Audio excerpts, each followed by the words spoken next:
The night her husband introduced her as his ward, Cecily did not flinch. She had practiced that smile for 7 years. In front of cracked mirrors and candlelight, in cold rooms that smelled of wood smoke and old paper, she had pressed her lips together until the expression felt like a second skin.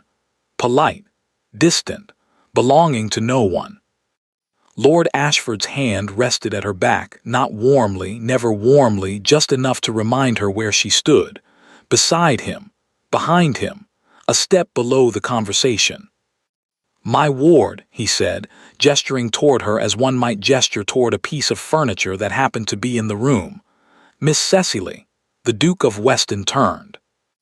And Cecily's smile did not waver, not even slightly, because she had 7 years of practice, and pride was the only thing Ashford had never managed to take from her.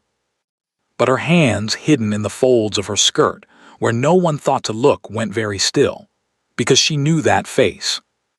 She knew the particular way he held his shoulders, like a man who had learned to carry weight young and never quite forgot it. She knew the slight hesitation before he spoke, the way his eyes moved across a room not with arrogance but with attention, as though he was always looking for something he wasn't certain he'd recognize when he found it. She had spent 3 days memorizing that face. 7 years ago. In a house that no longer existed, in a life that felt like someone else's. The Duke of Weston looked at her the way a man looks at a word he cannot quite pronounce, certain he has seen it before, uncertain where.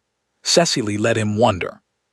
She had not survived this marriage by offering answers to questions that hadn't yet been asked. The dinner party at Harwick House was the kind that existed less for pleasure than for architecture. The careful arrangement of people into rooms so that alliances could be assessed, debts could be felt without being spoken, and reputations could be quietly built or quietly destroyed over the course of a single evening. Cecily had attended 17 such dinners in the past 4 years. She had learned to count the candles when a room made her feel small. 12, she noted, looking up briefly. 12 candles in the chandelier above the entrance hall, and not one of them throwing light on her. Lord Ashford had dressed her well tonight. He always did when it mattered to him.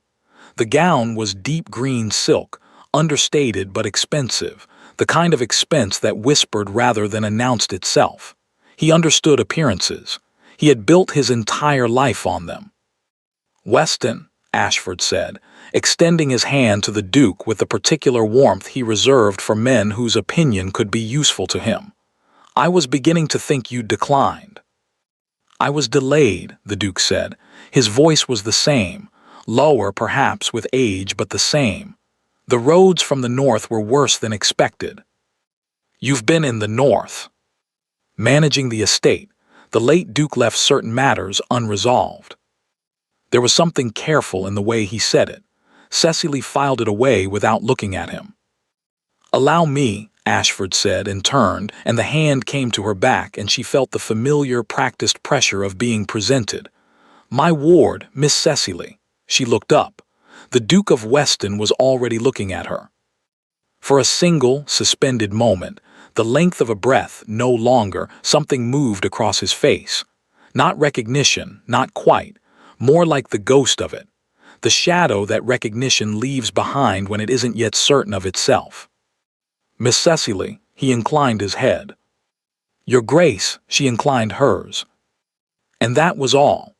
Ashford was already speaking again, steering the Duke toward the other guests, toward Lord Pemberton and his son, and the 2 MPs standing near the fireplace with glasses they had been holding for too long. The moment closed over itself like water. Cecily exhaled slowly through her nose. Across the room, Lady Whitmore was watching her with the particular expression of a woman who collected other people's small disasters and kept them in glass jars. Cecily smiled at her pleasantly and moved toward the window. The dinner itself was long. It always was in houses like this. 7 courses designed not to nourish, but to extend the time during which important men could say important things to each other, while their wives and wards looked decorative, and their enemies looked for weakness. Cecily was seated near the end of the table between a young viscount who spoke exclusively about his horses and an elderly baroness who had brought her own salt.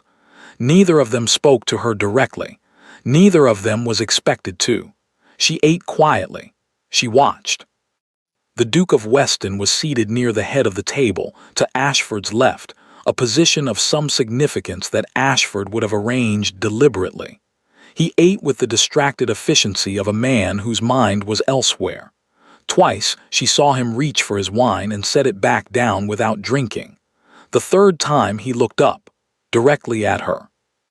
Not a glance, not the casual sweep of eyes across a dinner table. A look, deliberate, brief, and then immediately withdrawn, like a hand pulled back from something unexpectedly warm. Cecily returned her attention to her plate. The Viscount beside her had moved on from horses to hounds. She nodded at appropriate intervals and thought about nothing, and let the candles blur at the edges of her vision, which was something she had taught herself to do in the early years of this marriage, when the evenings felt too long and the exits too few. After dinner, the men went one way, and the women went another, as they always did, as though the two groups required separate air to breathe. Lady Whitmore materialized at Cecily's shoulder almost immediately. "I didn't know Ashford had a ward," she said, with the light tone of someone who very much knew everything and wished to be credited for pretending otherwise. "He has mentioned it rarely," Cecily said. "How long have you been in his care?" "Some years." "And before that," Cecily looked at her pleasantly, "before that I was somewhere else." Lady Whitmore's eyes sharpened with something between admiration and irritation, and she drifted away to find someone more forthcoming. Cecily stood near the window and watched the garden go dark outside, and thought about a word she had not let herself think in a very long time. James. She pressed it flat, folded it away, put it back where it lived, in the part of her that she had walled off not with anger but with something quieter and more durable, practicality. He was a duke now. He had responsibilities and estates and a seat in the Lords and rooms full of people whose names mattered. He had a life that had continued, as lives did, in the direction of everything she was not, and she was a ward. A word that meant she belonged to someone and that someone was not herself. When the men rejoined the women, Cecily was standing precisely where she had been, composed, correct, unremarkable. Ashford crossed the room and took a position beside her without looking at her, which was his way of reminding her that she was being watched without the inconvenience of actually watching her. The Duke of Weston entered behind him. He did not look at her immediately. He spoke to Lord Pemberton. He accepted a cup of coffee. He listened to something the young Viscount said about a hunting party in Derbyshire and responded with the appropriate degree of polite interest. And then, when the room had resettled itself into its evening arrangements, he moved not toward her, not exactly, but near enough that when the group around Pemberton shifted, they were standing within a few feet of each other with no one directly between them. "Miss Cecily," his voice was low, careful. "Your Grace," a pause. "Forgive me," he said. "I have the strangest feeling that we have met before." Cecily looked up at him. The smile she had practiced for 7 years was perfectly in place. "Many people feel that way," she said. "I have a common sort of face." She watched him absorb this. She watched him decide whether to press it. She watched him, ultimately, choose the path that dukes chose when they were uncertain, the one that led away from risk and toward composure. "Of course," he said. "I apologize for the confusion." "Not at all," said Cecily. He moved away. She turned back toward the window and allowed herself very quietly, where no one could see it, one small, sharp breath. The house had not been meant for shelter. It was a hunting lodge, technically, though lodge suggested something more intentional than what it actually was. 4 walls, a fireplace that drew poorly, 2 rooms divided by a door that no longer hung straight, and a roof that had made its peace with the rain sometime in the previous decade. Cecily had found it by accident. She had been walking the boundary of her father's land, what remained of it, which was less each year, when the sky had made its decision without consulting anyone on the ground. The storm came in from the west with the particular fury of something that had been building for days and was finally, gratefully, releasing itself. She had run. The lodge was the first structure she had seen. She pushed the door open and stepped inside, breathing hard, her dress already dark with rain at the shoulders, and discovered that she was not alone. The young man standing at the fireplace turned around with the expression of someone who had been caught doing something he hadn't realized required an excuse. He was perhaps 20, 21. Tall, with the kind of build that suggested he had grown quickly and hadn't quite decided what to do with the result. His coat was good. She noticed that immediately because she had grown up noticing the difference between good coats and adequate ones, and his was the former. But it was soaked through, hanging from a hook near the fire, and he was standing in his shirt sleeves with his hair pushed back from his forehead and an open book in one hand. "Oh," he said. "Oh," said Cecily. They looked at each other. Outside, the storm made itself comfortable. His name was James. He offered it without the surname first, which she thought was either very informal or very deliberate, and she would not decide which until later. "Cecily," she said in return, "are you from the village?" "The farm to the east, my father's land." He nodded as though filing this away. "I rode out from Ashworth this morning. I didn't expect—" He glanced toward the window, where the rain was doing something dramatic against the glass. "This." Ashworth, she knew the name. Everyone in the county knew the name. The Duke of Ashworth's estate was 12 miles east, large enough to have its own geography, and the Duke himself was the kind of man whose presence was felt even in rooms he wasn't occupying. She looked at James more carefully. He bore the watching with an equanimity that suggested he was used to it, but not comfortable with it. The particular stillness of someone who had learned to hold themselves steady under observation, without ever quite learning to enjoy it. "You're his son," she said. "His younger son," James said, and something shifted almost imperceptibly in his expression, a door closing gently over a room he didn't care to show. "Which means I am decorative at formal occasions and ignored at all others. You needn't look impressed." "I wasn't going to," Cecily said. He blinked, and then unexpectedly he smiled. The storm lasted 3 days. Later, Cecily would find this implausible, would wonder if memory had exaggerated it, stretched 3 hours into 3 days the way the mind sometimes enlarged the spaces that mattered. But she had checked after, and it had been 3 days. 3 days of rain that sealed the lodge's door with mud, made the road back to her father's farm impassable, and left her with no company but a fire that smoked, a roof that leaked in one corner, and James. They managed. There were 2 blankets in a chest that smelled of cedar. There were candles enough, if used carefully. There were 4 books in a saddlebag he had brought, which became the center of an ongoing argument that began on the first afternoon and was still unresolved when the rain finally stopped. "You cannot tell me," Cecily said on the second evening, sitting cross-legged on the floor with her back against the wall and a candle balanced on her knee, "that you genuinely prefer Richardson to Fielding." "I don't prefer him," James said from the other side of the fireplace. "I said he was more honest." "About what?" "About the fact that people are mostly terrible to each other and call it virtue." Cecily considered this. "That is an extraordinarily bleak interpretation of Pamela."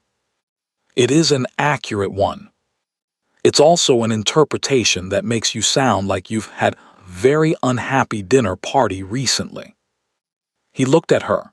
The firelight was doing something particular to the angles of his face, sharpening them, or perhaps just making them visible in a way that daylight didn't. "3 months ago," he said, "my father's house, 40 people I counted." "Counted what?" "How many of them were saying what they actually meant?" She waited. "2," he said. Myself and a very drunk baronet from Shropshire who told my father's steward exactly what he thought of the claret. Cecily laughed. She hadn't meant to, it came out too quickly, too unguarded, the laugh of someone who had momentarily forgotten to be careful. She pressed her fingers to her mouth. James was watching her with an expression she couldn't immediately name. "You do that," he said. "Do what?" "Cover your mouth when you laugh, as though you're apologizing for it." She lowered her hand. "Force of habit." "A habit from where?" She looked at the fire. "My father has very specific ideas about how young women should conduct themselves in company. And laughing isn't among them. Laughing too freely isn't among them." James was quiet for a moment. When he spoke again, his voice had changed slightly, less careful, more direct. "That sounds very lonely." It was such a simple observation, so plainly and precisely true that Cecily felt it land somewhere in the center of her chest like a stone dropped into still water. She didn't answer. He didn't press. That was the thing about James, she would think later. He knew when to stop. On the third morning, the rain slowed to something manageable. They both knew, without saying it, that this was ending. He would ride back to Ashworth. She would walk back to her father's farm. They would return to their respective lives, which did not intersect and never would. Cecily was folding the second blanket back into the chest when he said, quietly, "I would like to call on you." She stilled. "Properly," he said, "with your father's permission, I would like—" A pause, and she heard in it the same careful quality she had come to recognize over 3 days, the quality of a man choosing words not to impress but to mean. "I would like to know you beyond a storm." She turned around. He was standing by the door, his coat back on, dry enough now, his saddlebag over his shoulder. He looked younger in the gray morning light than he had by firelight, more uncertain. She thought about her father's debts. She thought about the 3 men who had already come to the house with papers and polite expressions, and left with pieces of land that had once belonged to her grandfather. She thought about the particular arithmetic of her life, what she was worth, what she was owed, what was still possible. Then she thought about a man who counted honest people at dinner parties, and came up with 2. "Yes," she said, "I would like that." James smiled, not the careful, composed expression she had seen him manage in the first hours, but something else, something that reached all the way to his eyes and stayed there. "Good," he said. He left. The rain stopped 20 minutes later, as though it had only been waiting for the right ending. She waited 6 months. The first month she watched the road. The second month she stopped watching and started listening for news from Ashworth, for a name dropped in conversation, for anything. By the 4th month she understood. His father had died. James was no longer the younger son. He was the Duke of Ashworth, and a duke's life did not accommodate visits to a farmer's daughter whose land was being consumed by debt. By the 5th month, Lord Ashford had come to her father with a proposal. By the 6th, she was married. The night before the wedding, Cecily sat at her window and looked at the road for the last time. Then she practiced her smile in the cracked mirror above her washstand until it felt like a second skin. The word had been Ashford's invention. Cecily had understood this on the 3rd day of their marriage, when she had attempted to write a letter to her cousin in Bath and discovered that the writing desk in her sitting room had been emptied of paper. Not misplaced, not moved. Emptied deliberately, thoroughly, in the way that only deliberate people emptied things. She had gone to Ashford. He had looked at her over the top of his correspondence, with the expression of a man who found interruptions mildly distasteful. "You won't be needing to correspond independently," he said. "If there is something that requires writing, I will arrange it. She is my cousin. She is a woman of no consequence in a city I have no interest in." He returned to his papers. "You may speak to her if she visits. She won't visit." Cecily had stood in the doorway of his study for a long moment. Then she had gone back to her sitting room, sat down in the chair by the window, and made herself a private accounting of her situation. She was 19 years old. She had no money of her own. Her father's estate had been entirely absorbed into Ashford's holdings as part of the marriage settlement. She had no family nearby. She had no legal recourse that would not humiliate her publicly and ruin her completely. What she had was her name, and Ashford had already begun dismantling that. My ward. She had first heard him use it 6 weeks into the marriage, at a small supper with 2 of his associates. She had entered the room and he had said it so naturally, so casually, as though it were simply true, that for a moment she had looked around to see who he was talking about. Then she understood. A ward was manageable.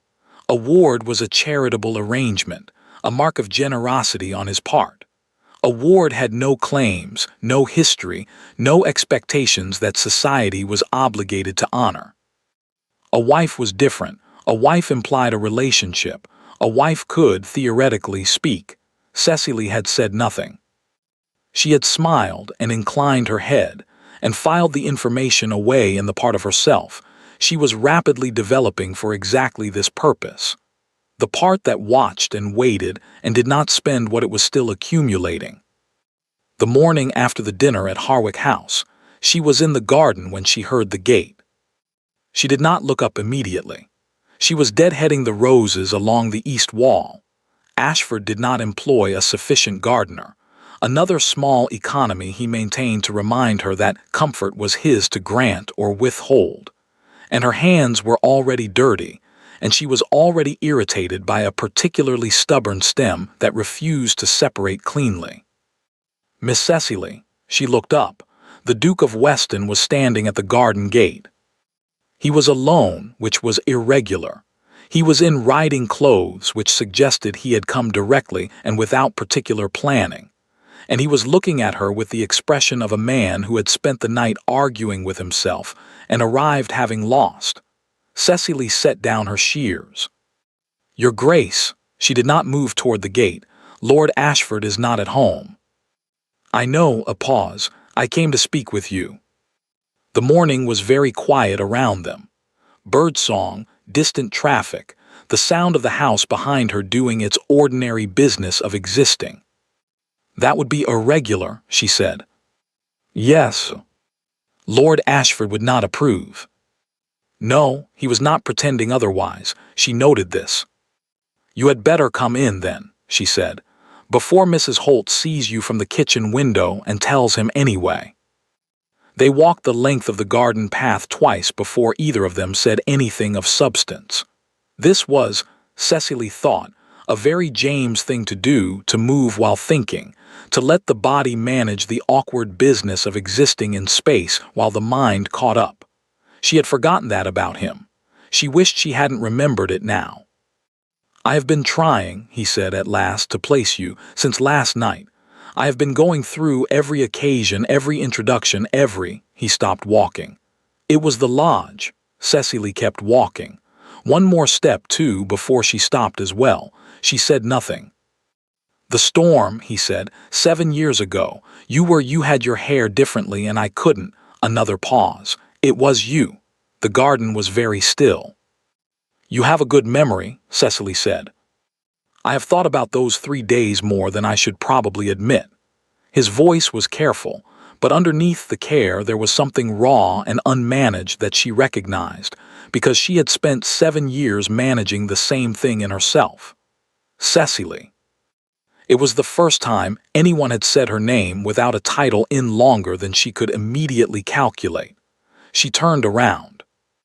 He looked not as she had imagined him looking, in the occasional unguarded moments when she had allowed herself to imagine anything. He looked tired. He looked like a man carrying something he had never put down, and was only now beginning to feel the weight of. "You married Ashford," he said. "It was not an accusation, it was quieter than that." "Yes." "When?" "6 months after the storm." Something moved across his face. My father died. There was the estate and the title, and I could not." He stopped. "I was going to come back." "I know," said Cecily. He blinked. I understood, she said, with the same precision she applied to everything that mattered. I understood why you didn't come. I was not angry. But you married him. I had very limited alternatives. She said it simply, without self-pity, because self-pity was a luxury she had never been able to afford. My father's debts were significant.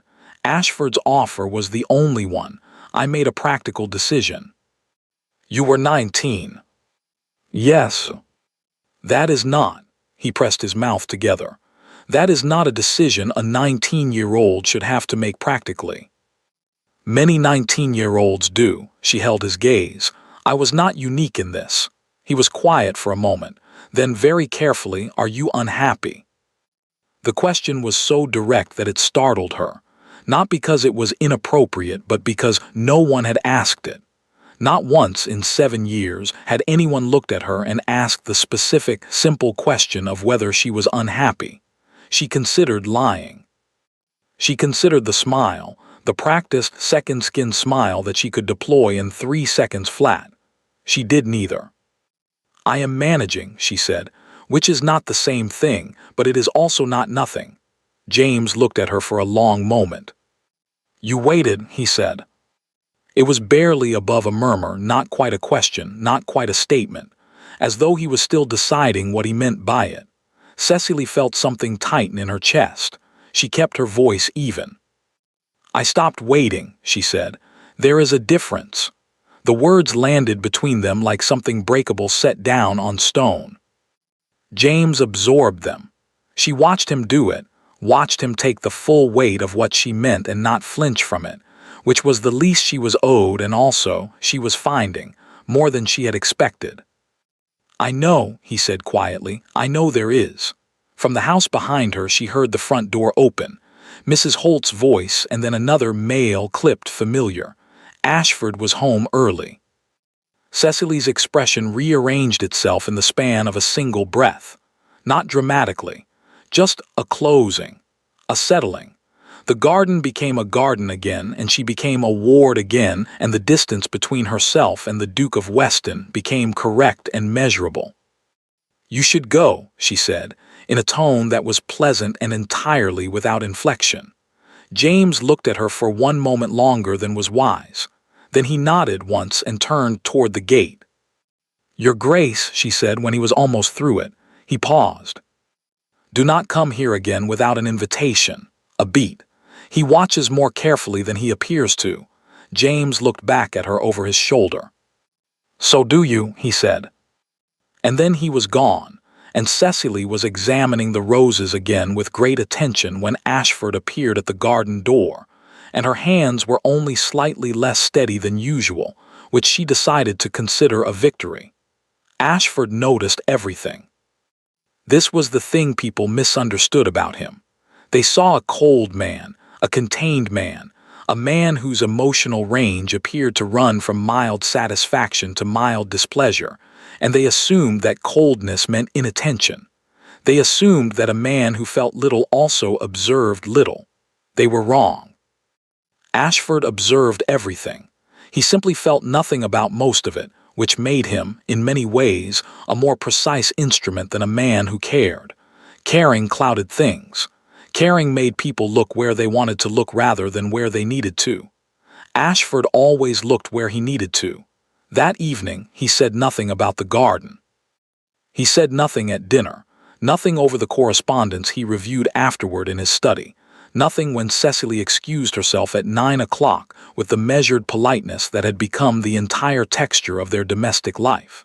He simply watched her go, with the particular quality of attention she had learned to feel on the back of her neck like a change in air pressure. She lay awake for a long time that night. The restriction came 4 days later. Not dramatically. Ashford did not raise his voice. He never raised his voice, which Cecily had come to understand was not restraint but preference. Loud men were uncontrolled men. Ashford was never uncontrolled.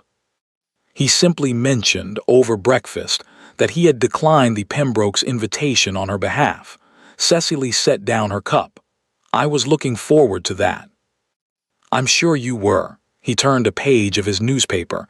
Lady Pembroke keeps a very informal house. I don't think it suits you at the moment. A pause. The Ashworths will be there, he added without looking up. The words sat on the table between them like a stone placed very deliberately in the center of a path. Cecily picked up her cup again. I see. I thought you might. He folded the newspaper. You have been looking somewhat tired lately. A quieter week would do you good. He left the table. Cecily stared at the window and counted slowly from 1 to 10 in French, which was something she did when she needed to keep her face from doing anything her face was not supposed to do. Dix. She released a breath. So he knew or suspected.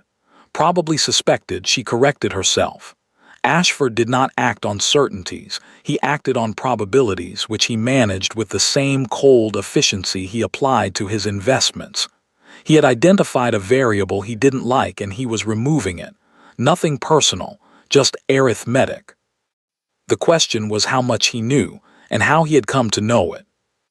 The answer came, as answers often did in this house, from somewhere she wasn't looking. 3 days after the breakfast conversation, Cecily was in the upstairs corridor when she heard Ashford's voice from the study below, low, precise, conducting what was clearly a private conversation with someone she couldn't immediately identify. She should have kept walking. She stopped. Watch them in the garden for approximately 10 minutes, said a voice she recognized after a moment as Mr. Crail, Ashford's secretary. A thin, colorless man who moved through the house like a draft. He left before you returned. Did she initiate the meeting? It appeared to be his arrival, my lord. She did not seem to have anticipated it. A pause. And the dinner? Nothing I could observe directly. They spoke once briefly near the end of the evening. Another pause, longer this time. Keep watching, Ashford said, both of them. Cecily stood very still in the corridor above, both of them. So it was not only her. He was watching James as well, which meant this was not simply domestic suspicion. This was something more considered, something that had a purpose beyond the merely territorial. She walked to her room with her usual measured pace and closed the door behind her and sat at the edge of the bed with her hands folded in her lap. Why James? Ashford was not a jealous man. She had understood this early. He had not married her for feeling, and he did not maintain their arrangement out of feeling. What he maintained it for was considerably more specific. Control, and something she had not yet fully identified, something that lived in the locked drawer of his mahogany desk and in certain conversations that stopped when she entered the room, and in the particular way he had looked at her once in the first week of their marriage, when she had mentioned her mother. Her mother, who had died when Cecily was 4. Her mother, whose name Ashford had recognized. She had seen it clearly in a flash of something that crossed his face and was immediately suppressed. She had filed it away. She was beginning to think she had been too patient. That night, she waited. Ashford took his evening brandy in the study at 9:30, reviewed papers until 11, and retired. She had mapped his habits in the first year of their marriage, not with any particular plan in mind, simply because knowing the patterns of a place made it easier to navigate quietly. At 11:15, she was in the corridor. At 11:20, she was in the study, with the door behind her and a single candle in her hand. She did not go to his desk immediately. She stood in the center of the room and looked at it, the large mahogany desk with its surface of organized papers and its 3 locked drawers, and reminded herself that she was looking for understanding, not confrontation. Information, not action. Know the territory before you move in it. Then she went to the desk. The top drawer was unlocked and contained what it always contained: correspondence, draft letters, account summaries. She had seen these before in pieces and they told her nothing new. The second drawer was locked. She had expected this. The third drawer, the bottom one, the one she had never tried, was also locked. But the lock, she noticed, was different from the second. Older. The kind of lock that belonged to furniture that had been in a family for generations rather than purchased for a purpose. She knelt down. Behind the third drawer, fitted into the frame in a way that was invisible unless you were looking at exactly the right angle and exactly the right light, a small, flat key. Her hand was steady when she reached for it. She was mildly proud of this. The drawer opened. Inside, a bundle of letters, tied with a cord that had been white once and was now the color of old cream. Beneath the letters, a legal document folded into thirds. And beneath the document, a miniature portrait in a small oval frame. A woman Cecily did not recognize, young, dark-haired, painted with the kind of careful attention that suggested the painter had felt something about the subject. She took the letters first. They were addressed to Ashford, all of them in the same hand, a hand that was careful and slightly formal, the hand of someone who had been educated past their station or perhaps grown up between stations, uncertain which way to lean. The first letter was dated nearly 30 years ago. She unfolded it. "My dear Edmund, I write this knowing you will not answer because you never answer and because I have finally understood that the not answering is itself an answer. But there are things that must be said regardless of whether they are received, and I find I can no longer carry this one alone. The child is yours." Cecily stopped breathing. She read it again. "The child is yours. I have told no one, I will tell no one. I am resolved to marry quietly and give the child a name that is not mine to give, and you need never acknowledge what you know, and no amount of silence will change. But I want you to know that I know. And I want you to know that she will be fine. She is already, even now, even so small, entirely herself. She does not need you, she will never need you. I thought you should know that too." The letter was signed with a single initial, M. Cecily sat on the floor of her husband's study with a letter in her hand, and felt the room rearrange itself around her. M, her mother's name, had been Margaret. She sat very still for a moment that might have been 30 seconds or 5 minutes, she couldn't have said. The candle burned steadily. The house was completely quiet. Then she heard footsteps on the stairs. Not Ashford's, his were heavier, more deliberate. These were lighter. Crail, possibly, making his last round of the house before bed. Cecily refolded the letter with hands that had decided, independently of the rest of her, to remain steady. She placed it back exactly as she had found it. She closed the drawer. She locked it. She replaced the key. She was in the corridor, moving toward the stairs, by the time the footsteps reached the lower landing. She did not look at Crail when she passed him. She went to her room and sat in the chair by the window and looked at the dark garden below and thought about a word she had been avoiding for 30 seconds or 5 minutes. Father. Not Ashford. Never Ashford. She had always known that, in the way you know things you have never been told but have simply always understood. Someone else. She thought about the legal document she hadn't had time to read. She thought about the miniature portrait. She thought about James, the Duke of Weston, whose father had known her mother, whose family had intersected with hers in a way she was only beginning to map. And then she thought about the one thing that made all of it suddenly, coldly coherent. Ashford had married her knowing. He had not married her despite the secret. He had married her because of it. She did not sleep.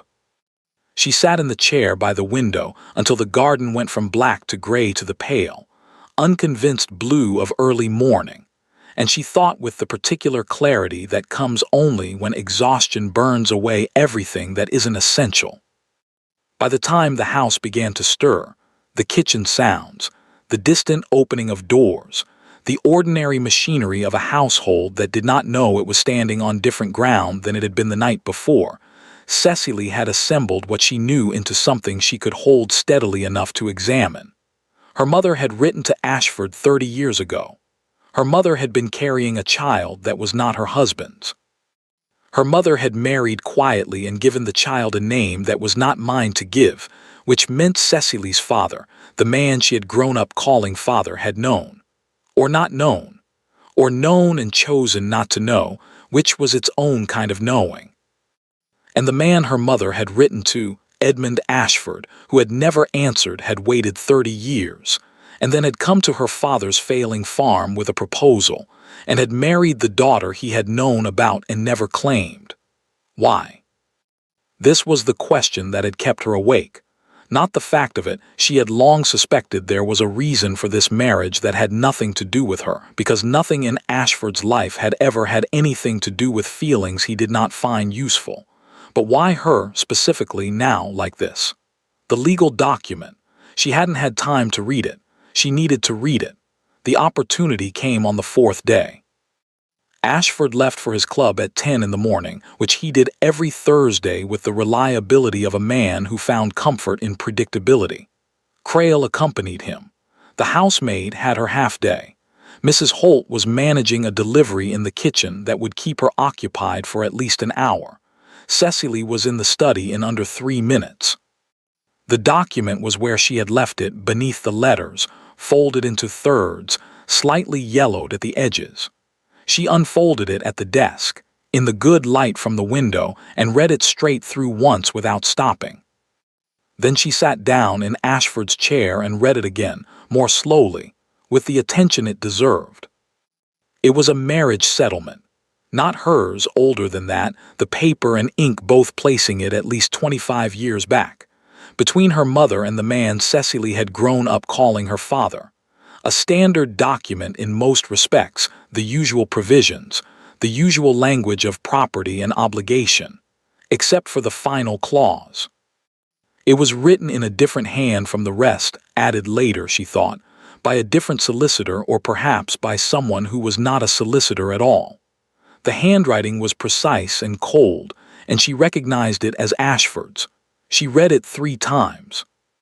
The clause stated, in the careful, strangling language of legal documents, that in the event of the death of both parties to the marriage, meaning her mother and the man she had called father, any surviving children of the union would fall under the guardianship of Edmund Ashford, and that any property, inheritance, or claim to title that might attach to said children through bloodline, whether currently known or subsequently established, would be administered by Ashford on their behalf until such time as he saw fit to release it.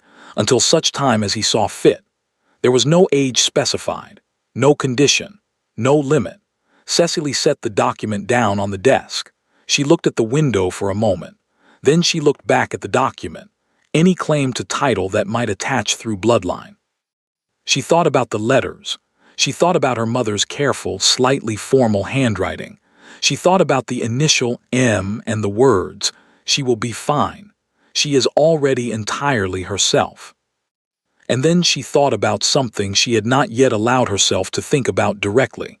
If Ashford was not her father, and her mother had written to him, and her mother had moved in a world that intersected with the Weston family. She needed to think about this carefully.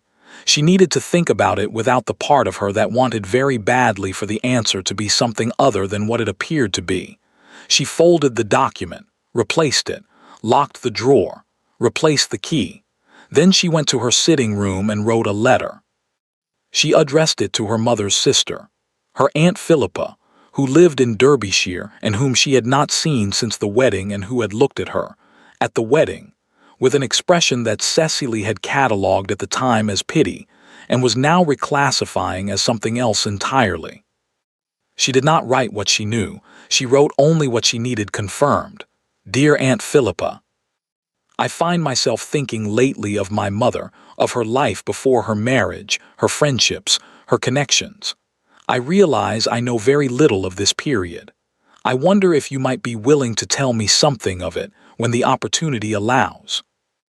I ask in particular about any connections she may have had to families in this county, any names you remember her mentioning, any arrangements that may have been discussed in those years that you felt were perhaps not entirely as they appeared.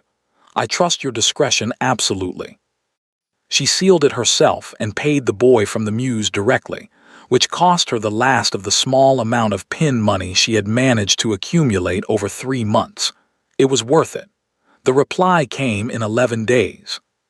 Philippa wrote in the cramped, urgent hand of a woman who had been waiting a long time to say something, and was not entirely certain she should be saying it now, but had decided, finally, that the cost of continued silence was higher than the cost of speaking. Cecily sat in her chair by the window and read it in the gray afternoon light. Her mother, Philippa wrote, had been a great beauty. This was not vanity. It was simply true, and it had been, in the world they moved in at that time, both an asset and a complication. She had attracted attention that she did not always know how to manage, from men who did not always deserve her attention in return. Among those men, Philippa wrote, and Cecily could feel the hesitation across 11 days and 50 miles of distance, had been a gentleman connected to the Weston family. Not the Duke himself. The Duke at that time had been elderly and married and not the relevant party, but his younger brother, a man named Weston, Arthur Weston, who had been charming and persuasive and had made promises that he had not ultimately kept. Cecily's grip on the letter tightened slightly. Arthur Weston, James's uncle. She read on. Her mother, Philippa wrote carefully, had found herself in a situation of some difficulty.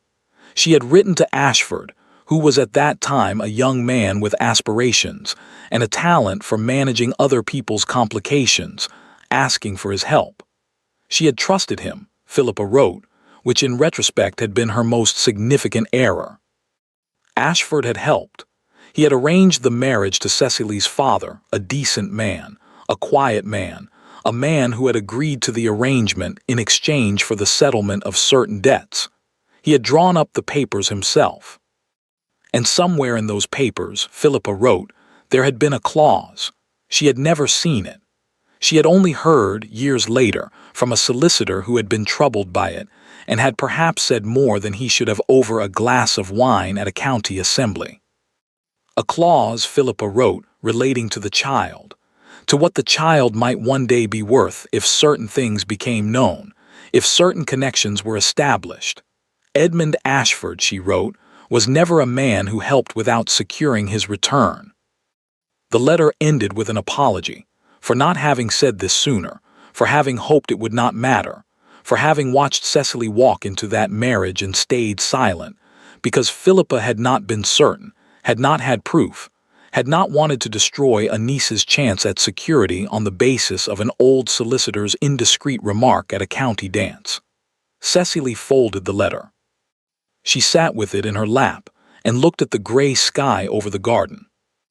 Arthur Weston had been James's uncle, which meant that Cecily's claim, if it could be established, if the bloodline could be proven, was a claim on the Weston family, not to the dukedom. That was not the point. The point was property. The point was a specific piece of property that Arthur Weston had held independently of the main estate, land that had passed into dispute after his death, and that had been in legal uncertainty for, she calculated, almost exactly the length of her life. Ashford had known about the land. He had known about the claim. He had found the woman who carried it, and he had married her daughter, and he had written himself into the documents as administrator of anything that might ever attach to that daughter through bloodline. He had been waiting. For what exactly? For the legal dispute to resolve in a direction that made the claim valuable, for an opportunity to present it or suppress it at a moment of maximum advantage.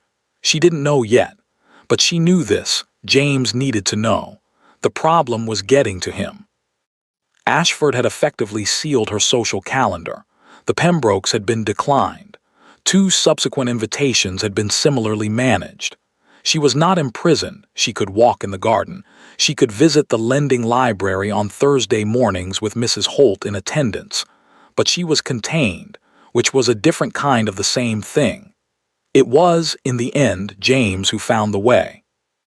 A note arrived, tucked inside a volume of Fielding that she had not requested from the lending library, but that appeared in the stack Mrs. Holt carried in one Thursday morning, placed there by someone who had spoken to the librarian, who had spoken to Mrs. Holt, who, Cecily rather suspected, had her own private opinions about Lord Ashford that she had never been given an appropriate occasion to express. The note was brief.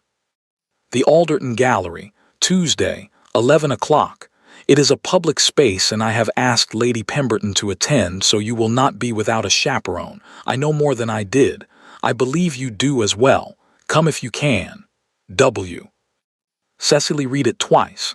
Then she held it over the candle on her desk and watched it go. Tuesday was 4 days away. She spent those 4 days being, as far as Ashford could observe, entirely unremarkable. She was present at meals. She was pleasant at the one small supper he arranged on Monday evening. She expressed no interest in galleries or Tuesdays or anything that might register as a variable requiring management. Tuesday morning she dressed quietly, told Mrs. Holt she was going to the lending library, and went to the Alderton Gallery instead. James was already there when she arrived. He was standing in front of a large landscape painting with his hands behind his back, which was, she thought, the posture of a man who was trying very hard to look like he was thinking about the painting. Lady Pemberton was at the far end of the room, examining a portrait with the focused attention of a woman who understood exactly what was required of her and was grateful for something genuinely interesting to look at in the meantime. Cecily stopped beside James. They both looked at the landscape. "You found something," she said quietly without preamble. "My father's solicitor," James said, equally quiet. "He died last year and his son took over the practice. The son is considerably less discreet." A pause. He mentioned a document, a clause in a settlement he had been asked to witness 25 years ago. He remembered it because it had troubled him at the time and he had never entirely resolved the feeling. Cecily looked at a painted hill in the middle distance. "Arthur Weston," she said. James was quiet for a moment. "You know," he said. "I know most of it." She kept her voice level. "My aunt wrote to me, your uncle and my mother." "Yes." "And the land that has been in dispute." "It would resolve to you," James said, "if the connection were established legally. Arthur died without legitimate heirs. The land has been held in trust for 20 years while the courts argued about it. If you could prove—" "Ashford has the proof," she said it simply. "He has had it for years, he has been holding it." Another silence. "For what purpose?" James said. "I don't know yet." She moved slightly to the left, as though examining a different element of the painting. "But I know it isn't charitable." James turned his head and looked at her directly, which was not, technically, the behavior of a man simply standing next to an acquaintance in a public gallery. Cecily did not look back. She kept her eyes on the painting. "Cecily," his voice was very low, "whatever he has been holding, it is yours. The land, the claim, the proof. It belongs to you." "I am aware." "Then—" "I cannot simply take it." She said it without frustration because frustration was a luxury and she had learned to spend her luxuries carefully. "I have no legal standing to act independently. I have no solicitor he hasn't already spoken to. I have no—" She stopped, recalibrated. "I cannot move without him knowing I have moved. He watches everything." James was quiet. "So do I," Cecily said, with a precision that was also, if one listened for it, something very slightly else. "And I have been watching for considerably longer." From the far end of the gallery, Lady Pemberton announced that she thought the portrait of the third Earl was really remarkably well executed, and would they come and look? Cecily moved toward the portrait with the unhurried pace of a woman who had nowhere in particular to be. James fell into step beside her, a correct and unremarkable distance away. "What do you need?" he asked almost inaudibly. She thought about the document in the locked drawer. She thought about her aunt's letter, already ash in the fireplace. She thought about Ashford at his breakfast table with his newspaper and his mild, watchful eyes, managing variables with the cold efficiency of a man who had never once needed to raise his voice. "A solicitor he hasn't spoken to," she said, "and a little more time." The invitation to Lord Harwick's autumn dinner came on a Wednesday. Ashford accepted it. Cecily noted this with interest. He had been declining invitations for weeks, managing her exposure, as she had come to think of it, with the same quiet efficiency he applied to everything else. The fact that he had accepted this one meant he wanted something from it. An audience, perhaps. A particular arrangement of people in a room. She spent the 4 days between the acceptance and the dinner being completely, deliberately ordinary. She was pleasant at meals. She asked no questions. She expressed mild interest in the weather, in a novel she was not actually reading, in a piece of embroidery she had not touched in 3 weeks. She was, as far as Ashford could observe, entirely untroubled. She was, in fact, the most troubled she had been in 7 years, because James had found her a solicitor. The message had come through the lending library again.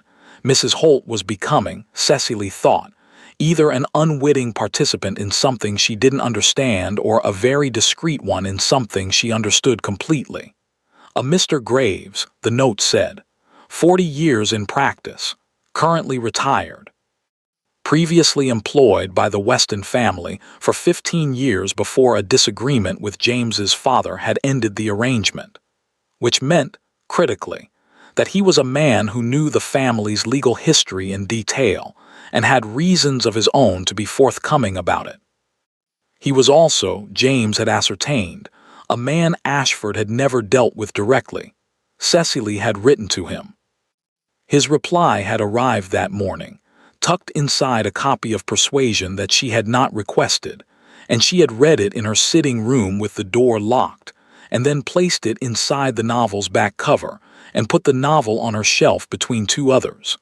Mr. Graves had confirmed everything. The land was hers.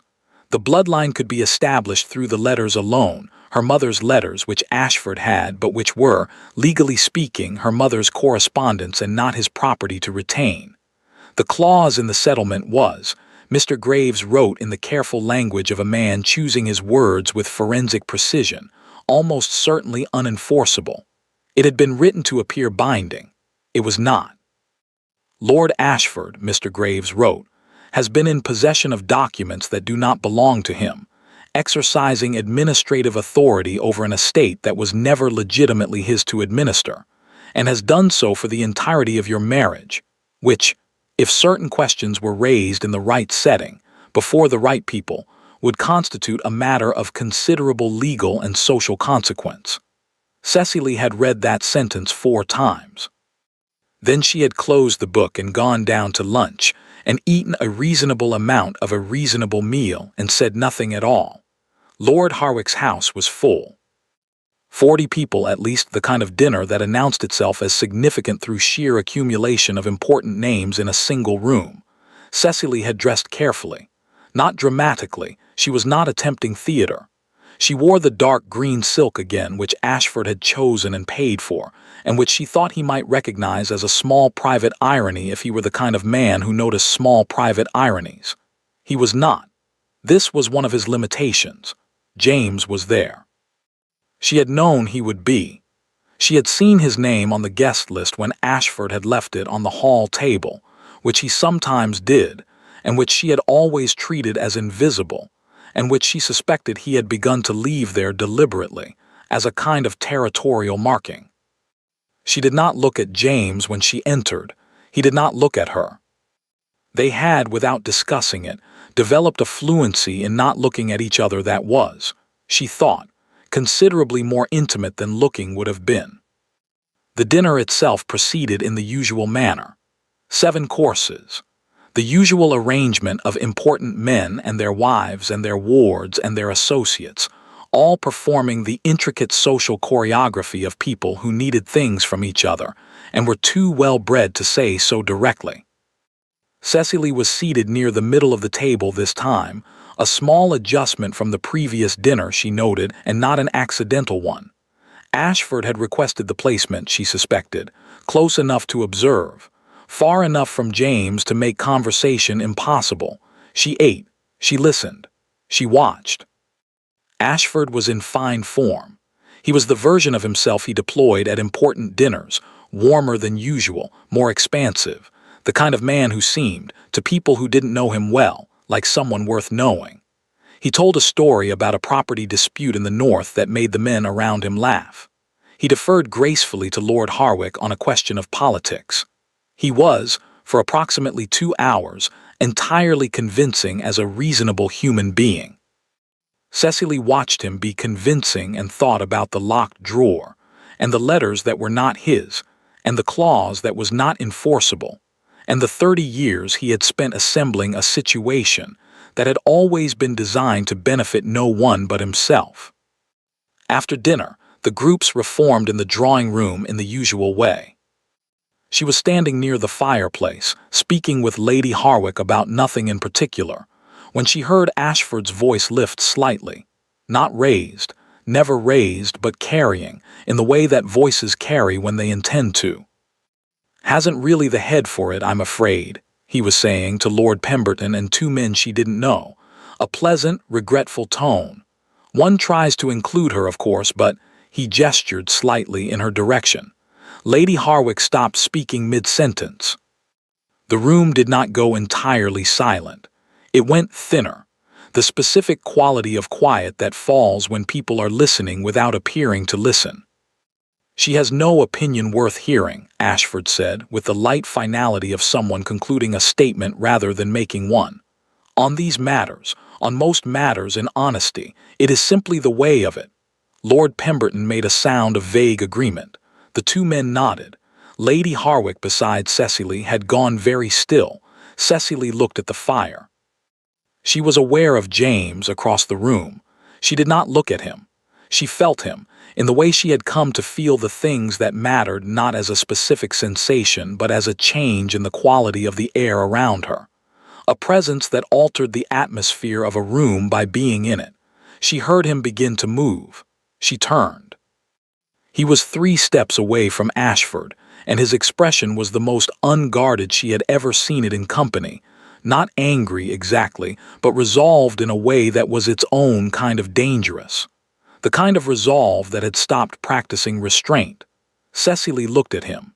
He met her eyes. She shook her head, the smallest possible movement, barely a movement at all. A breath made visible. He stopped. The room was still doing its thin, attentive thing around them. Cecily set down her glass. She walked with her usual measured pace across the room, not toward Ashford, toward the center of it, the point from which she could be seen and heard most clearly by the largest number of people present. She stopped. "Lord Pemberton," she said, in a voice that was pleasant and entirely audible. "You were involved, I believe, in the Hartley estate dispute some years ago." Pemberton blinked at the apparent non sequitur. "Yes, peripherally." "Then you may be familiar with the question of bloodline claims in property settlements. Specifically, the enforceability of clauses added after the original document has been witnessed." A pause. Pemberton looked uncertain. "It is a somewhat technical area." "It is," Cecily agreed. "The relevant point, I understand, is that such clauses are generally not enforceable without the explicit consent of the party they concern, particularly when that party was a minor at the time of the original settlement and had no legal representation of their own." The room had gone fully quiet now. Ashford had not moved. She could see him in her peripheral vision, standing very still, in the way that very still people stand when they are deciding whether a situation is recoverable. She turned and looked at him directly. "My lord," she said, "you have in your possession a number of documents that I believe belong to me, letters from my mother, a settlement with an addendum that was never legitimate, and the legal record of a property claim that has been held in your name for 26 years without my knowledge or consent." The fire crackled. No one in the room made a sound. Ashford looked at her with the expression of a man recalculating, rapidly, precisely, with the cold efficiency that was his most genuine quality, and finding, for the first time in their acquaintance, that the numbers were not coming out in his favor. "Cecily," he said, in the quiet, warning tone of a man who expected that tone to work. "I would like them returned," she said, "all of them, through a solicitor of my choosing." A pause. "Mr. Graves, specifically, I believe you haven't met him." Something moved across Ashford's face that she had never seen there before. It was not anger. It was not the mild displeasure she had catalogued over 7 years of breakfasts and dinners, and the cold architecture of their domestic life. It was the particular expression of a man who had built something very carefully over a very long time and was watching it come apart in a room full of people he had wanted to impress. He said nothing. He had, finally, run out of the kind of nothing that worked. Lady Pemberton, from somewhere to Cecily's left, said quietly, "Good Lord." Lord Harwick cleared his throat. And Lord Pemberton, who had, in fairness, the instincts of a man who had survived 40 years of drawing-room politics, straightened slightly and said, in a voice that carried its own kind of weight, "Graves, you said. Solid man. I've used him myself. It was a small thing. It was also, in the specific economy of a room like this, in a world like this, everything." Ashford looked at Pemberton. He looked at Harwick. He looked at the two men beside him, who had taken a subtle, collective half-step back in the manner of people removing themselves from a structure they could see was no longer sound. Then he looked at Cecily. She met his eyes steadily. She had practiced this smile for 7 years. She wasn't using it now. What she was wearing instead was considerably simpler and considerably more difficult to manage, the expression of a woman who had finished being afraid and hadn't yet decided what to feel in its place. She thought distantly that she would have to figure that out, but not tonight. Tonight was enough. James found her afterward, not immediately, not dramatically, because neither of them were dramatic people, which was one of the things she had known about him from the second day in the lodge when he had simply handed her a blanket without comment and gone back to his book. He came to stand beside her near the window, a correct and unremarkable distance away, and they both looked at the dark garden beyond the glass. "You stopped me," he said quietly.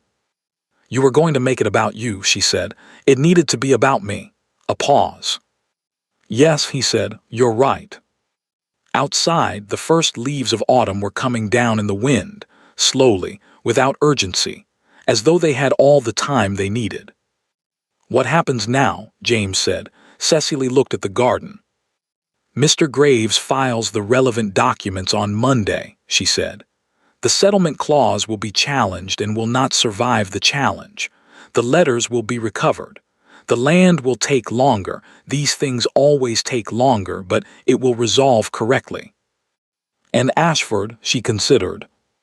"He will be ruined," she said, not with satisfaction, not with regret, with the same precision she applied to everything. Socially, legally, financially. He built his position on a foundation he didn't own. When the foundation is removed, she didn't finish. She didn't need to. James was quiet for a moment. "And you," he said. "What do you want, Cecily? Not the land, not the settlement, you." The question landed, as it always did when he asked the simple ones, somewhere in the center of her chest. She looked at the falling leaves. She thought about a 3-day storm and 2 blankets, and a man who had counted honest people at dinner parties and come up with 2. She thought about 7 years of a practiced smile and small economies, and the careful, durable work of surviving a life she hadn't chosen. She thought about what it might feel like to choose. "I don't know yet," she said honestly. James nodded, as though this was a reasonable answer, as though he had time. "I'll be here," he said, "when you do." She did not look at him. She looked at the garden, at the leaves coming down in the autumn wind, at the dark and the cold, and the particular quality of a night that felt, for the first time in a very long time, like it might be followed by a morning she actually wanted to arrive. "I know," she said. The weeks that followed were the strangest of Cecily's life. Not the hardest. The hardest had been the first year of her marriage, when she had still been in the process of understanding what she had walked into and had not yet developed the internal architecture to manage it. Not the loneliest. The loneliest had been the 4th year, when she had finally, completely, stopped listening for footsteps on the road outside. These weeks were strange because they were the first she had ever spent in the specific condition of waiting for something she had chosen to wait for. Mr. Graves filed the documents on Monday, as promised. By Wednesday, Ashford had engaged his own solicitor, a faster response than she had expected, which told her that he had anticipated some version of this, even if not this exact version, and had prepared accordingly. This did not surprise her. Ashford was not a man who was ever entirely unprepared. What he had not prepared for, she suspected, was the room full of witnesses. Lord Pemberton had, by Thursday morning, mentioned the evening at Harwick House to at least 3 people, which she knew because Lady Harwick had called, unexpectedly, pleasantly, with no stated purpose, and had mentioned it with the particular casualness of a woman conveying information she thought Cecily should have. Lord Harwick himself had written a brief note to Mr. Graves confirming his willingness to attest to the conversation if required. The legal dispute would take months, possibly longer. But the social architecture of it had resolved in an evening, in the way that social architecture sometimes did when the right people were in the right room, and someone finally said the true thing out loud. Ashford left the house on the Friday. He came to her sitting room first. She was at the window. She was always at the window now, she thought, as though she had spent 7 years looking out of it and was only now beginning to understand why, and she heard his knock and said come in with the steadiness that had become. She was realizing, not a performance but simply herself. He stood in the doorway. She turned and looked at him. He looked, for the first time since she had known him, like a man without a calculation running. Like a man who had run out of calculations and was standing in the space where they used to be, and finding it unexpectedly cold. "You were more formidable than I anticipated," he said. It was, from him, something very close to a compliment. "You underestimated me," she said. "Most people do." A pause. "Your mother did that as well," he said. It was the first time he had mentioned her mother voluntarily.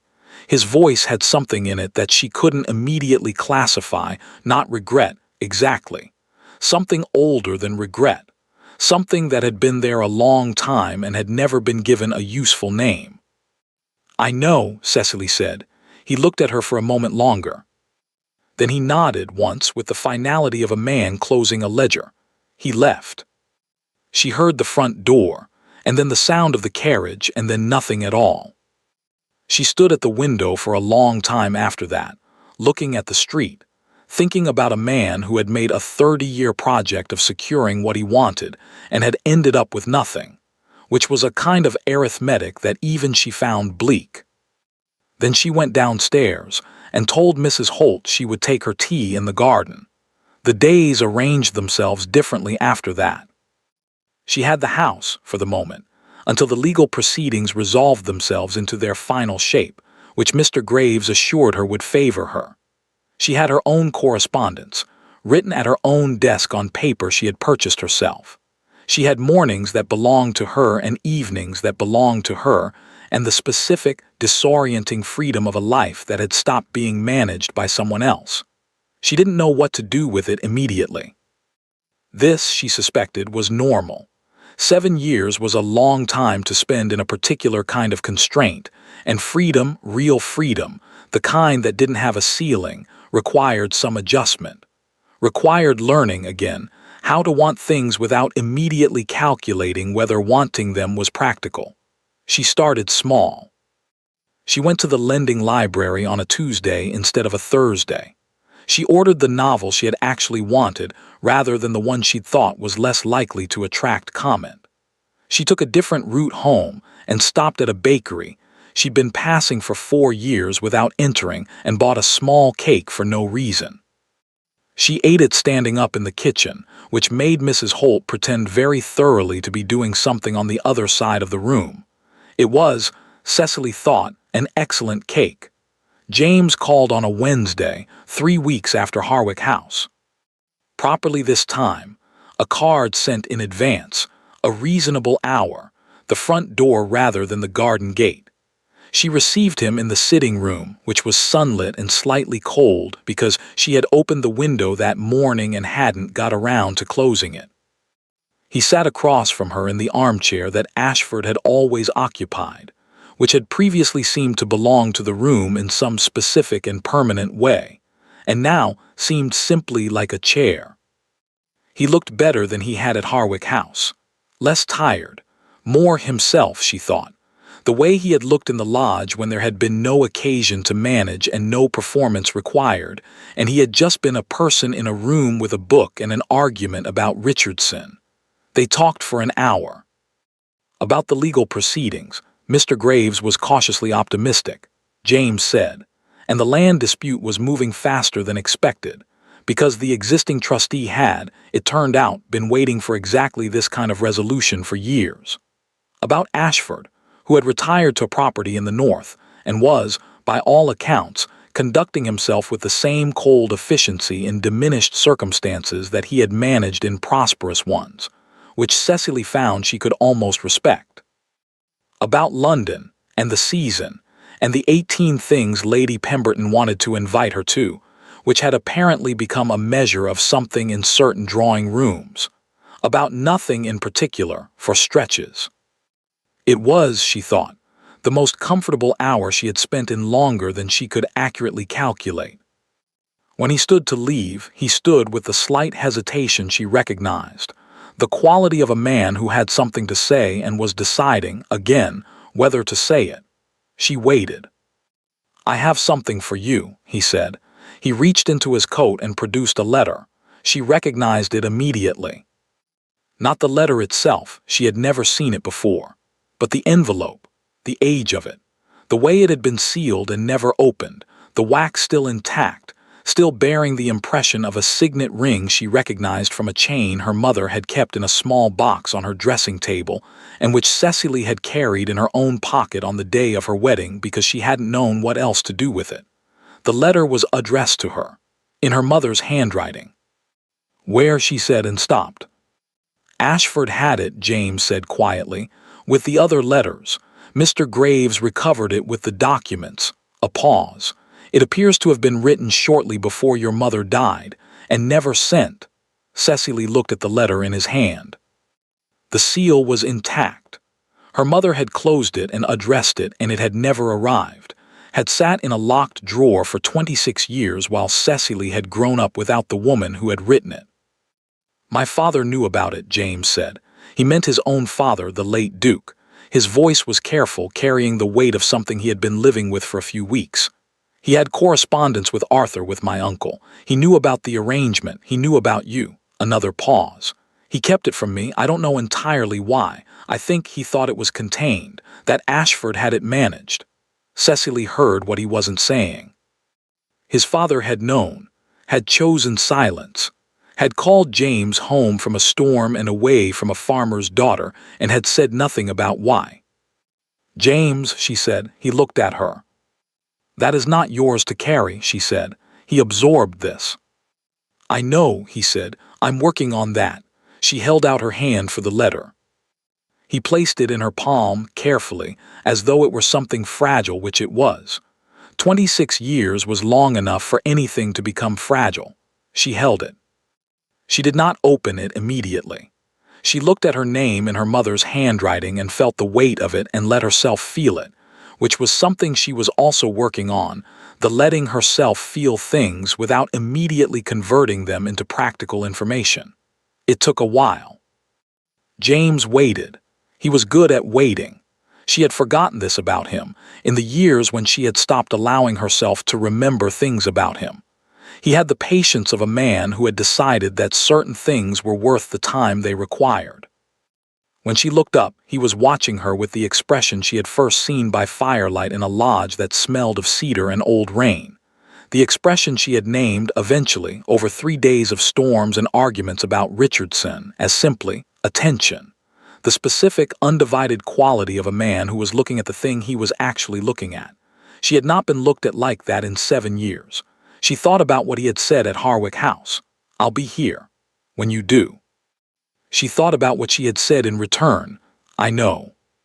She thought about a practiced smile and small economies, and the long, careful work of a life lived in the margins of someone else's arrangement. She thought about 3 days and 2 blankets, and the particular quality of a morning that felt like it might be worth arriving. She thought about what it would mean to choose, not from limited alternatives, not from the arithmetic of survival, but simply because she wanted to. because she had looked at the available world and identified the part of it that felt like home. "I stopped waiting," she said. "7 years ago I meant that." James was very still. "I know," he said quietly. "I am not the same person who waited." "I know that too." "And you are not," she stopped, recalibrated. 7 years changes things." "Yes," he said, "it does." A pause. "It doesn't change everything," he said. She looked at him. He looked back, steady, patient, with the expression of a man who had stopped practicing composure and was simply being honest, which was, she had always thought, considerably more difficult. "No," she said after a moment, "not everything." The window was still open. The autumn air came in, cool and faintly sharp, carrying the smell of leaves and the distant sound of the city going about its ordinary business. Cecily looked down at the letter in her hand. Her mother had written her name on the envelope in a hand that was careful and slightly formal, and entirely her own. "She thought she will be fine. She is already entirely herself. She does not need you." She thought she was right. She looked up at James. "Give me time," she said. It was not a no. He heard that. She could see him hear it, the particular way his shoulders settled, the breath he took, the slight easing of something that had been held carefully in place for a long time. "As much as you need," he said. He left. She sat in the sunlit sitting room with her mother's letter in her hands and the autumn coming through the open window, and she let herself be, very quietly, exactly where she was. It was enough, she thought. For now, it was more than enough. The lodge had been repaired. She hadn't asked for this, hadn't mentioned it, hadn't thought about it with any practical intention. But James had apparently arranged it sometime in the spring, quietly, the way he arranged things he cared about, which was without announcement and without requiring anyone to be grateful. She had found out when she walked there one afternoon in late June and discovered that the door hung straight. She had stood in front of it for a long moment. Then she had pushed it open. The fireplace drew properly now. The roof was sound. The 2 rooms were clean and smelled of new timber, and something faintly floral that she suspected was the result of whoever had scrubbed the floors having strong opinions about cleanliness. The chest in the corner was the same chest, old, cedar-scented, but someone had replaced the latch. She had sat on the floor in the same spot she had sat 7 years ago, with her back against the same wall, and looked at the same proportions of the same room, and thought about the distance between who she had been then and who she was now, which was considerable, and also somehow not. She was still entirely herself. Her mother had known that before she had. The land had resolved in April. Mr. Graves had written to her with the particular restrained satisfaction of a man who had been right about something for a long time, and was too professional to say "I told you so," but was also not entirely above implying it. The property was hers, formally, legally, in the precise and binding language of documents that could not be rewritten or locked in someone else's drawer. It was not a vast estate. It was farmland mostly, with a small house in indifferent repair, and a tenant who had been managing it conscientiously for 20 years under the trust, and who had written to her, after the resolution, a letter of such plain and careful dignity that she had read it 3 times and then written back immediately, which was not something she did with most correspondence. She had visited in May. The house needed work. The land was in better shape than the house.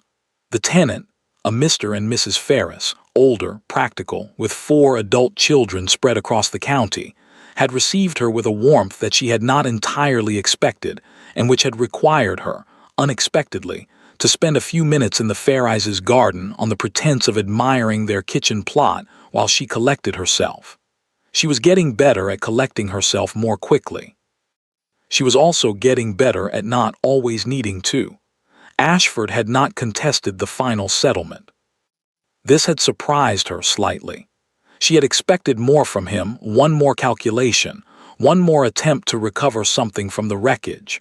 But he had signed the documents and retired to his northern property and had, as far as she could determine, simply continued, cold and contained and efficient in diminished circumstances, as James had reported.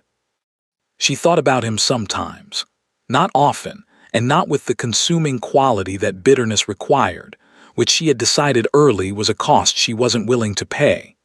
She thought about him the way she thought about the cracked mirror and the four walls and the long winter evenings of the first year, as part of the territory she had moved through, which had shaped her without defining her.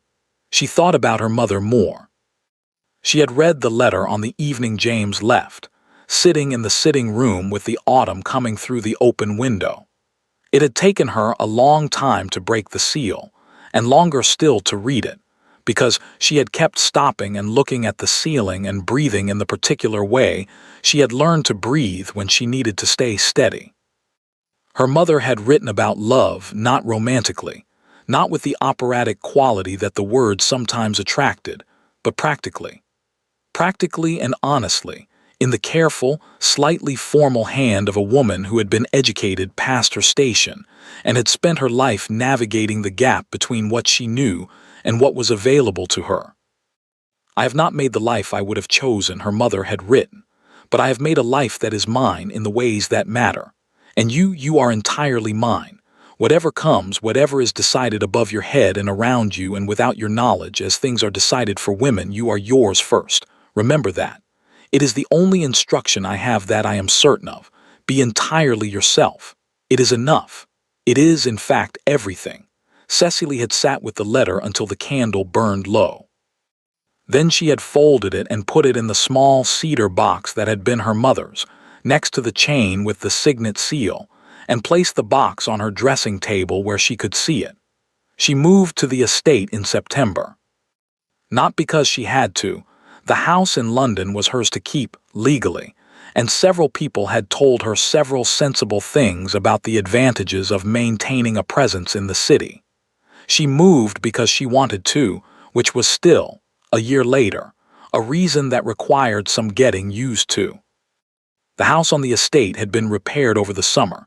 She had managed the work herself, which had been both more complicated and more satisfying than she had anticipated.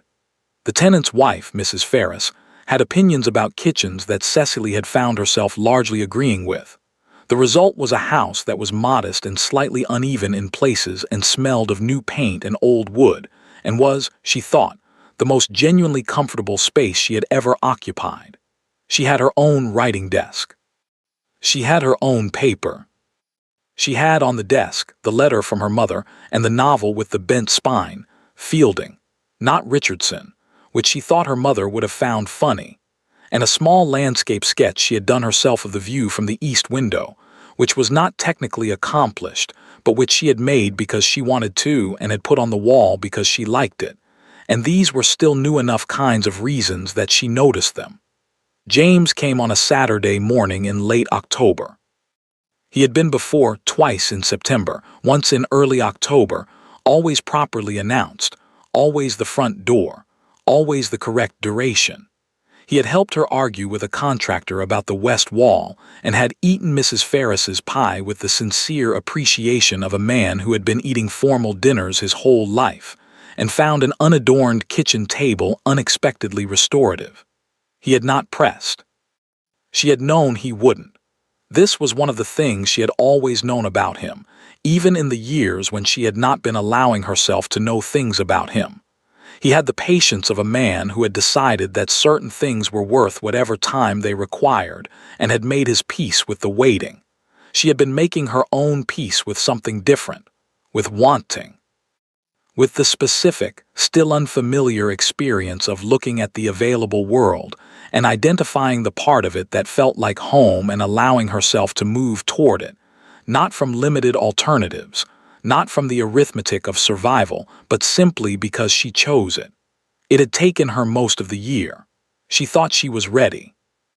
He arrived at 10 in the morning, which was when she had asked him to arrive, and she met him at the door herself because she had told Mrs. Ferris she wouldn't need her until afternoon. He looked at her. She looked at him. "Walk with me," she said. They went to the lodge. It was a 20-minute walk across the boundary of the property, through the field that had gone gold with the late season, and past the old oak that the Faireyes called the marker tree, and up the slight rise to the place where the lodge sat in its clearing with its straight door and its sound roof. They walked the way they had walked at the Alderton Gallery, side by side, without touching, in the comfortable quiet of people who had learned each other's pace. She pushed the door open, the fireplace, the two rooms, the cedar chest. James stood in the doorway and looked at it with an expression she didn't try to name. "You had it repaired," she said. "I thought," he stopped. "I wasn't certain if that was presumptuous." "It was," she said. "I didn't mind." He looked at her. She was standing in the center of the room, in the place she had stood 7 years ago when she had pushed open a door in a storm and found she was not alone. The light was different, autumn rather than summer, coming through a window that was now clean, and she was different, considerably, in every way that mattered except the one her mother had identified. She was still entirely herself. "I have been thinking," she said, "about what you said at Harwick House, before the Pembrokes and the gallery and all of it." A pause. "You said you would be here." "Yes." "You have been." "Yes." She looked at him, at the particular way he held his shoulders, which she had memorized in 3 days and never entirely forgotten, at the slight hesitation before he spoke, the way his eyes moved across a room, across her, with attention rather than arrogance. "I stopped waiting 7 years ago," she said. "I meant that." "I know. I am not starting again." She held his gaze steadily. "Waiting is not something I am willing to do anymore, for anything or anyone." James was very still. "What I am willing to do," she said, with the precision she applied to everything that mattered, "is choose. Clearly, deliberately, with full knowledge of what I am choosing and why." A pause. "I have spent a year learning what that feels like. It feels," she considered, "it feels entirely different from anything I have done before." "And," he said, his voice was quiet, careful. Underneath the care, the same thing she had heard there before, raw and unmanaged and entirely honest. "And," she said, "I choose this. I choose." The word was simple. She had been practicing it for approximately 3 months in the privacy of her own head, and it was still slightly terrifying to say aloud. "You." The lodge was very quiet around them. James crossed the room in 3 steps and took her hands in both of his, which were warm and slightly rough and entirely real, and looked at her the way he had looked at her by firelight in this same room 7 years ago, when he had said, "I would like to know you beyond a storm." "Cecily," he said. "Don't make a speech," she said. "You'll ruin it." He laughed, startled, genuine, the laugh of a man who had forgotten he was capable of being surprised by joy. She felt it land in the center of her chest and stay there. "No speech," he said. "Good." He still made the tea too strong. She discovered this on a Sunday morning 6 months later, in the kitchen of the estate house, while the spring came through the open window, and the Faireyes' dog barked at something in the field, and the cedar box sat on the shelf above the fireplace next to the Fielding novel with the bent spine, and the sketch of the view from the east window. James set the cup in front of her with the expression of a man who knew perfectly well what was wrong with it and was waiting to see what she would do.